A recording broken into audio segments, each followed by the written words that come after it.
Bonjour à tous, alors aujourd'hui je vous propose un petit point sur la méthode par identification, méthode très importante pour pouvoir factoriser des polynômes, quand on a ici une racine du polynôme, c'est-à-dire une solution qui donne une valeur du polynôme nulle. Ici, vous voyez dans l'exemple que je donne, on a P de 3 égale 0, ça veut dire que 3 est solution de P de 3 égale 0, c'est donc une racine du polynôme P de x. Alors, c'est au programme en fait de première. En tout cas, c'est ce qu'on appelle un approfondissement possible. Donc, il est fortement conseillé de faire ça avec les élèves. C'est très important, de toute façon, la factorisation. Donc, vous ne perdrez pas votre temps à apprendre à le faire. Et j'en veux pour preuve le programme, en tout cas un extrait du programme de première ici. Et vous voyez que dans la catégorie approfondissement possible, on a factorisation d'un polynôme du troisième degré admettant une racine. Voilà. Donc, on va faire ça aujourd'hui. Alors il faut savoir qu'on peut toujours le faire sans voir la propriété, en vous donnant des indices. Donc malgré tout, il faut apprendre à le faire. Vous voyez d'ailleurs que dans les approfondissements, il y a d'autres types de factorisation qu'on verra ultérieurement.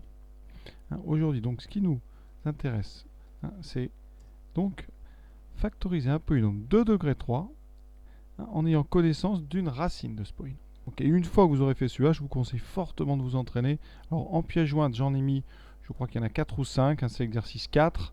Il y a quelques utilisations après plus tard pour résoudre des équations avec des fonctions rationnelles. Donc on est parti. Comment est-ce qu'on fait? Qu'est-ce qu'il faut savoir sur ce point-là? Deux choses, deux propriétés. Une première sur la factorisation des polynômes, ici de degré 3. On nous dit que si un polynôme de degré 3 admet une racine réelle, c'est-à-dire que P de A égale 0, on peut factoriser ce polynôme par x moins 1.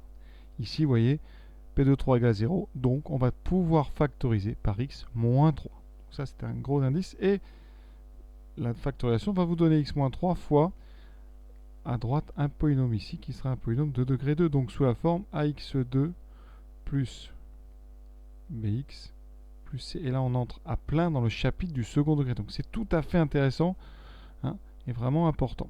Deuxième propriété qu'on va utiliser et qui, en fait, légitime la méthode par identification dans ce cas-là, quand des polynômes sont égaux, bien ça équivaut à dire qu'ils ont exactement les mêmes coefficients et donc le même degré. Et on va voir comment on s'en sert. Mais premièrement, donc on va d'abord se servir de la propriété sur la factorisation. On nous demande de vérifier que P de 3 égale 0. Donc je vais calculer P de 3. Ça c'est simple, on pourrait même trouver cette information à la machine. On fait donc 12 fois 3 au cube, moins 24 fois 3 au carré, moins 45 fois 3 plus 27. Alors, ça fait donc 12 fois 27, moins 24 fois 9, moins 3 fois 45. Donc ça, on peut peut-être le calculer, ça fait donc 135 plus 27. Alors ici, on a 12 fois 27 plus 27, ça fait donc 13 fois 27, moins donc 24 fois 9, on peut peut-être le calculer ça. Donc 20 fois 9, 180, 4 fois 9, 36, donc 180 plus 36, 216. Ensuite, on a donc moins 135, puisque j'ai mis le 27 avec le reste. 13 fois 27, astuce, vraiment on est là pour apprendre des choses. 13, c'est 20 moins 7, et 27, c'est 20 plus 7. Donc on peut astucieusement ici utiliser une identité remarquable, ça fera 20 au carré, moins 7 fois 7, 49. Ça fait donc 351. On a donc 351 moins, donc ici 216 plus 135, ça fait donc, ça fait 351, donc ça fait bien 0. Voilà, donc 3 est racine du polynôme P de x. On a trouvé que P de 3 est égal à 0, donc on dit que 3 est une racine de P. J'applique la propriété.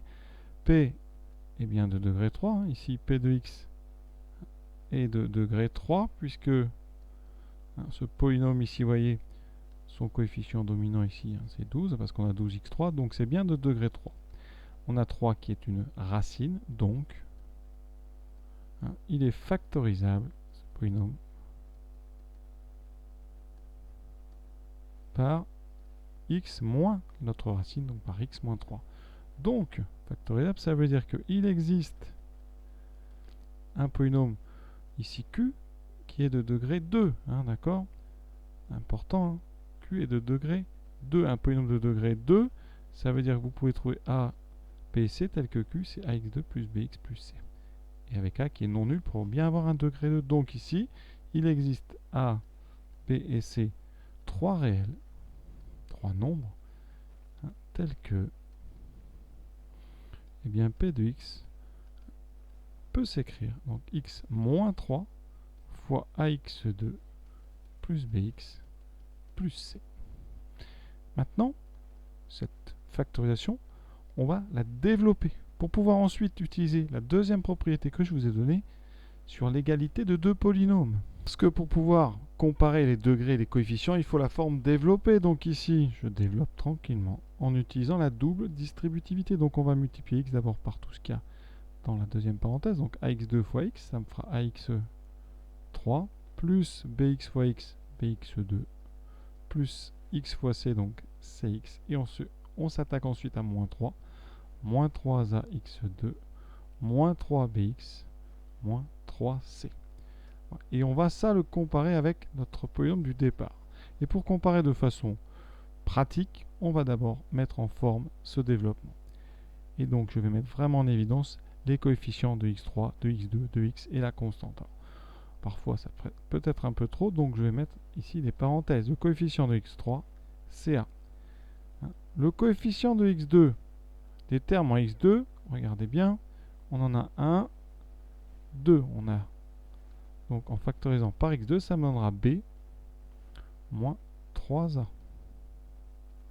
Maintenant, on s'occupe de x. dx, on regarde. J'en ai cx ici, moins 3bx. Ça me donne donc c moins 3b fois x. Et la constante, que je mets entre parenthèses vraiment pour que vous compreniez bien, parce qu'après, on va comparer ça à quoi? Eh bien, au polynôme jaune que je vais écrire dessous.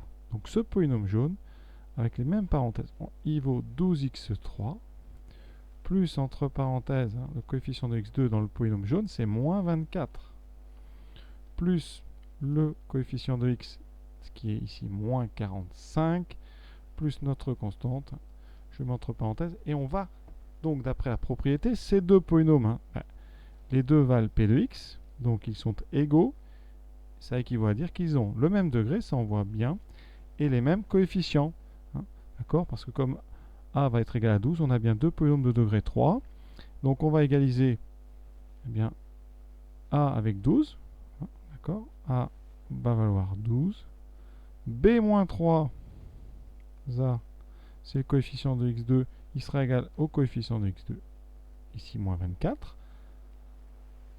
c moins 3b vaudra le coefficient de x moins 45.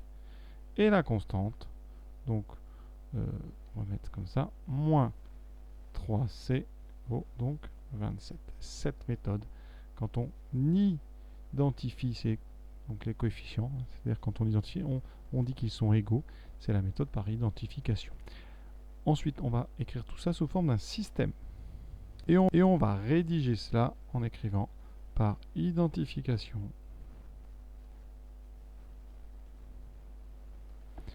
On aura donc le système suivant.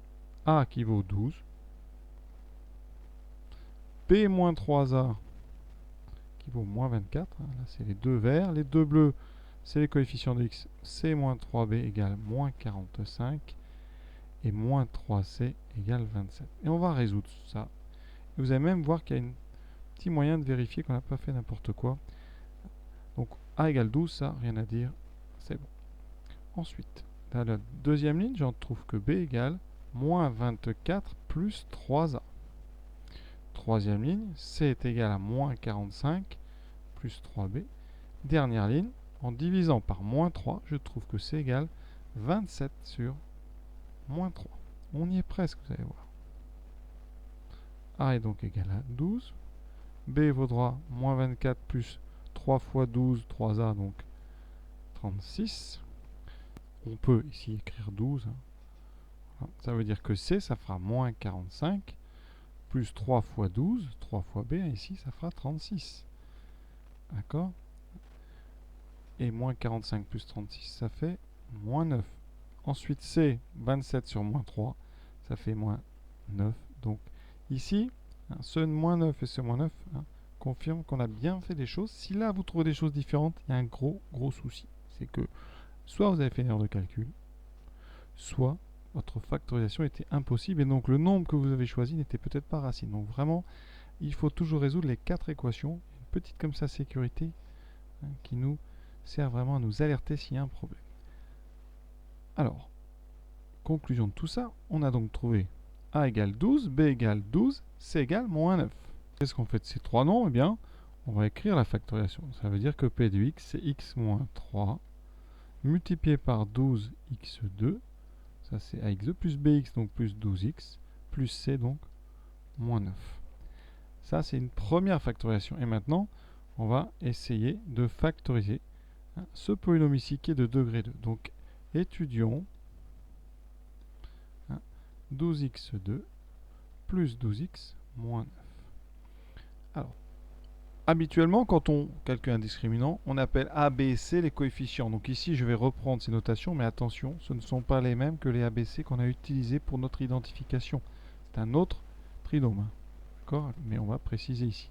Donc maintenant, A vaut 12, B vaut 12 et C vaut moins 9. Et je vais calculer donc delta. Et on garde en mémoire que ce sont ces valeurs-là qui nous intéressent. Donc delta, b carré moins 4ac, donc je remplace 12, moins 4 fois 12 fois moins 9. On va essayer de faire le plus possible à la main. 144, moins par moins ici, ça fait plus. Ensuite, on a donc 4 fois 12, 48 fois 9.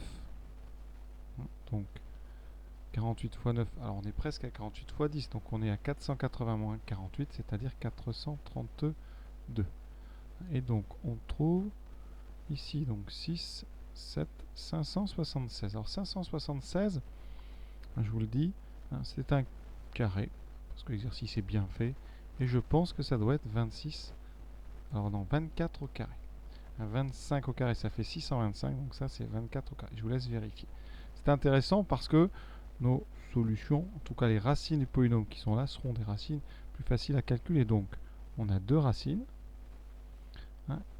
Et j'insiste, le mot racine, il est lié au polynôme. Si j'avais ici égal 0, j'aurais dû parler de solution. Donc, racine, la première, c'est donc x1 égale moins b. Ce b qui est là, moins 12, moins 24, c'est la racine de delta, sur 2a, donc 2 fois 12, 24. Ça me donne en haut moins 36 sur 24. On divise par 12. Ça fait moins. Donc en haut c'est 3 demi. C'est moins 1,5. La deuxième, c'est donc x2 moins 12 plus 24 sur 24. 24 moins 12, ça fait 12 sur 24. Et ça fait 1 demi. On a donc nos deux racines. Les racines d'un polynôme du second degré servent à le factoriser. La factorisation, faites bien attention. Il y aura devant le a, donc ici 12, fois x moins la première racine, donc x moins 3 demi, x plus 3 demi, fois x moins la deuxième racine, x moins 1 demi. Et on a réussi à factoriser p, parce que dans ce cas-là, p de x est bien.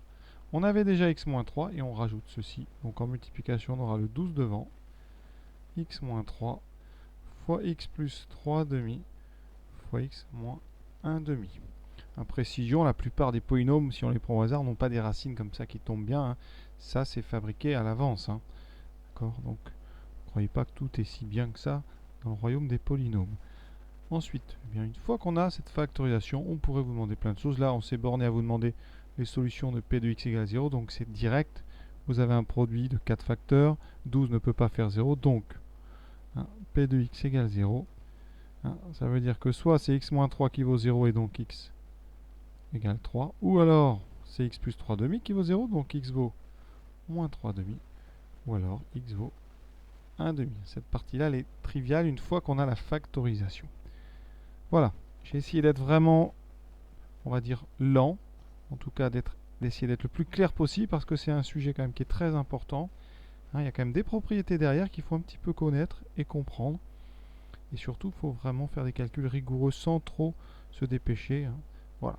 En espérant que ça vous ait permis de comprendre encore mieux cette méthode par identification. Et bien sûr, il faut vous entraîner, en faire 4 ou 5, et après ça devrait passer à chaque fois. Il n'y a pas de gros piège là-dedans. Voilà, à très bientôt.